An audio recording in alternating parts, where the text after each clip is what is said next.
What's going on, guys? Welcome back to another video on Buy Sell Cars TV. Today we're going to be talking about BCA Car Auction and how they sold me a car which was, in my opinion, falsely advertised, mismarketed. You know, the car had issues and they kept quiet about it and did not deal with the situation very well. So I thought I'm going to make a video on this car anyway, showing you the whole process, but I thought let me do a video before that to talk you through how this whole experience went and how BCA dealt with the situation, because they didn't deal with it very well at all.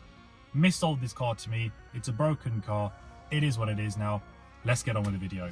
So a couple of days ago, I won this Volkswagen Polo online at BCA auction. Now, on initial impressions, the car looked pretty nice. So as you can see, it's in a really nice white color, not something which you see every day on an older Polo. 53 reg, sold price was £350, and it had 121,000 miles. Now, let's start with the condition report of this car. So we can see here, it's a grade 4 car. Grade 4 isn't great necessarily, but a lot of times I've bought cars where, you know, they're graded as a 4 but they're in very good condition. From just looking at this car, it didn't look too bad. The things that it did need doing can just be touched up, so let's look into that now. So as you can see here, a lot of points. We've got a lot of marks on the bumpers, bonnet, bumper, quarter panel. It looks like there's a lot of things to point out, but if I just scroll down and look into some of these photos, you can see they're actually not necessarily too bad. You know, the first photo, we've got a little bit of a scuff on the bumper.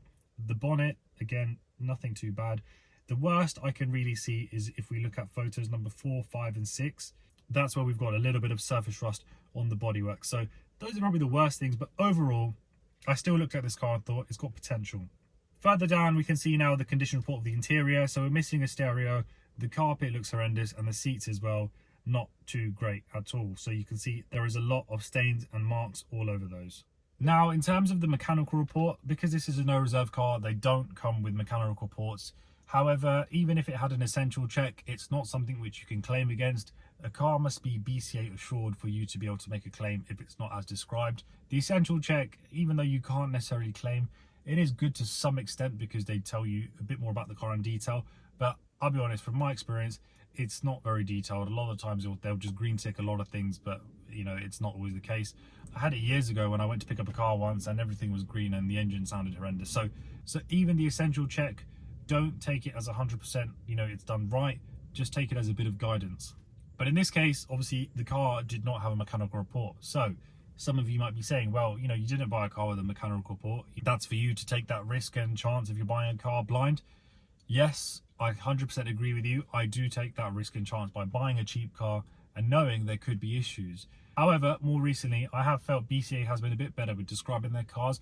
I've noticed in the bottom of the description, if there are issues such as clutches high, engine overheating, or whatever it may be, oil contamination, they do write it in a lot of the times, which is good, because when I'm bidding for cars, if I know that this car has particular issues, it gives me more confidence in bidding with BCA. Whereas if I'm buying cars all of the time and I'm running into problems and they're not describing things very well, then clearly when I do go to bid on future cars, I will be a lot more cautious and probably bid less money, meaning that the car will sell for a lower price, BCA will make less money, and in all honesty, so overall it's in their interest to describe the car as best as possible, because even though they might make a loss on a few cars, overall by giving their buyers more confidence, they will end up spending more money and buying better cars. So that's what they need to be doing.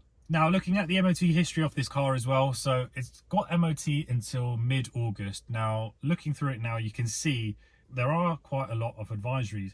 But if you look at most of these advisories, they're not actually terrible. Yes, there are a lot of potential things on there which will need fixing, but they're not actually that expensive. It's all small things which need rectifying. And also, just from first impressions of driving this car, some of those may have already been rectified. But when we do take this car to the garage for an MOT, we're going to find out exactly what needs doing and how much it's going to cost us to get that car through an MOT. Service history wise, it didn't come with a great deal of history, so we've got about 7 records in there. That's not a lot for an old car, but equally it is a cheaper car. You have to compromise on things sometimes, but because of that, the car will be getting serviced for sure. So when we take it for the MOT, we'll get the car serviced at that point as well to make sure it's running well and everything's up to our standards. So now, just as an overall look at the car, exterior wise, we've got a bit of light rust, few marks, but it's definitely workable. We can definitely add value to this car and make it look a lot better than how it is at the moment. Interior wise, you really can see it's not a nice place to be. It's a disgusting interior, but it just needs a deep clean. even from this shot, you can see how dusty it is in this car when I close the door. It's not a place where I wanted to sit. So we are going to transform this car and bring it up to a fantastic standard. It's going to be super clean, and honestly, I don't think you're going to recognize the interior, because at the moment I don't want to sit in it and I wouldn't want a customer to sit in it. So it's definitely going to be a big change. So make sure you're subscribed and hit that bell notification so you don't miss when that video goes live. So that is the backstory on this car. Now let me talk to you about going to pick up this car and the issues that we ran into. So I've arranged now to go collect this car. Now, on my way to going to pick up this car, I received an email. I'll pop it on the screen now, but basically this email was trying to say the car's got some issues. I don't know if they said it in the email, whether it cuts off or it's got some oil issues, but they basically said we advise this car to be transported home rather than driven. Now at this point, I'm already on my way to pick up this car. It's in Bedford, so from where I am, it's about 2 hours. I'm probably halfway there now. So I've called them to say, you know, what's going on, what's the issues with this car. And the first person I spoke to said how the car has got an issue with the oil and the car seems to cut out. So I said to the lady that this was not mentioned at any point on there that the car cuts out. You know, that's a big issue to not sort of mention, that the car just constantly cuts out. To which I was told she's looking at a BCA essential check report where there is some issue with the oil that was marked on there. Therefore, there's an issue with that. So we're not going to do anything about this car. To which I said, the car hasn't got any essential check report, because I'm looking at my screen now, there is no report. She's telling me she can see one. I'm saying I can't. Eventually, she realised she was looking at an old essential check from 3 years ago where the car had previously come through BCA. So, and that's quite common because people do sell cars to We Buy Any Car, etc. And that's the vendor where a lot of these cars come through the auction. So it's not unusual. However, she was looking at an old one. So at that point, I said, well, that's obviously not the case anymore because that's something old. What are we going to do about this?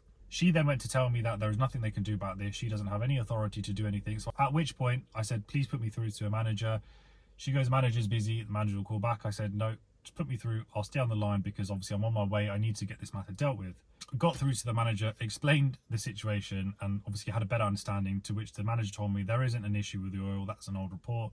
However, yes, the car does cut out. My frustration on this conversation came to say that this car very likely would have had this issue beforehand, and it's quite convenient that after the auction has finished, I'm being told that this car has an issue with cutting out.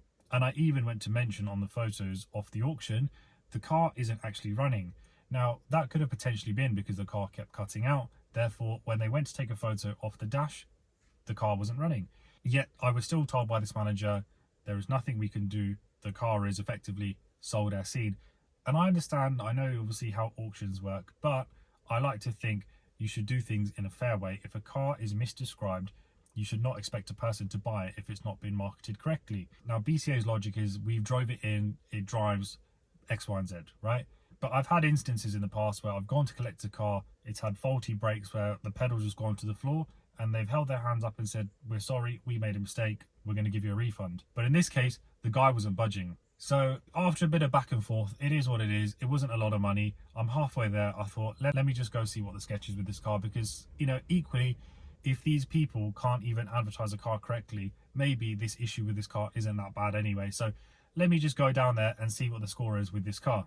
So I've arrived now at BCA thoroughly, just gone inside to the office, picked up the paperwork. You know, I didn't really want to have an argument with anyone about this car. It's Ramadan, I'm fasting. It's not the time or place for me to be doing this. So I thought, forget about it. Let me just get this car and we're going to deal with the matter, because, you know, when you can just tell someone's being difficult or not going to want to budge. So there was just no point. So I've gone now to the car, went to start it up. Battery is completely flat. Now, I mean, it was flat to the extent where there wasn't even any lights on or anything on the dash, completely flat. So one of the drivers went past and said, do you need a jump start? He laughed because he was the guy who actually drove this car in. The guy said to me, are you driving this back? And I said, of course I'm driving this back. And he went to explain to me how it cuts off. I said, put the jump pack on it. Let's get this started. Let's see what we're working with. So turned it on, got it started, and immediately the car cut off. So I realized to keep this car running, you'll always have to keep your foot on the accelerator. It's a manual car, which means it's going to be very, very tricky to do that. So got it started with the jump pack, kept my foot on the accelerator, revved it for about a minute or so, just thought, let me just try and get the battery charged up a little bit. So got the car running, started to pull away. Driving out the auction, there's like a long stretch, so I thought, let me just use this part to just practice a little bit, because if I can't take my foot off the accelerator, I need to work out a way to brake and manage the clutch and change the gears and everything. So I thought, let me practice here because there's a downhill slope, and if the car does cut out, I can obviously just put it into gear and bump start the car. So had a bit of practice, done that, felt confident enough, so I hit the road. I had about a 90-mile drive home, and I don't know how, but I've got this car back home. The car has cut off a couple of times on the way back, but thankfully I was able to still turn this car on. And the worst thing about it was I had my jump pack also with me if the car did cut out, but if I started it, by the time I turned the car on, go to take the leads off, the car would cut out because my foot's not on the accelerator, so I would have to wedge something in. So it was a really stressful journey to think about getting this car back. So it's not an ideal issue with this car. We've got a lot of things that are going to need to get done to get this car ready for sale. So we are going to do a part 2 video showing all of those things, how we're going to get this car ready for sale, finding out what the hell this issue is with it cutting off, so getting it plugged into the machine, getting these issues fixed, and more importantly, we are going to look at how much money can we potentially make on this car, because it's a nice looking car, needs a lot of work, but are we going to be left with a lot of margin? I just don't know yet. It's too early to tell because we've got an MOT to do with a lot of advisories. The car needs a service. It's going to need a deep valet.